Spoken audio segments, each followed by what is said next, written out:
Syarat wajib solat ada 3. Islam baligh dan berakal. Jika dah cukup syarat-syarat wajibnya, tunaikanlah solat, jangan ditinggal. Syarat sah solat ada 5. Menutup aurat dengan sempurna.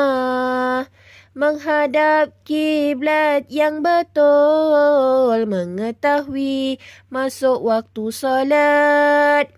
Suci daripada hadas kecil dan hadas besar. Suci daripada najis pada badan, tempat dan pakaian. Hukum solat fardu ain. Hak Allah yang wajib kita tunaikan.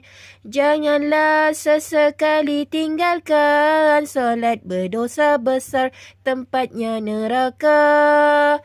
Tunaikan kewajipan sebagai hambanya, beriman dan beramal soleh.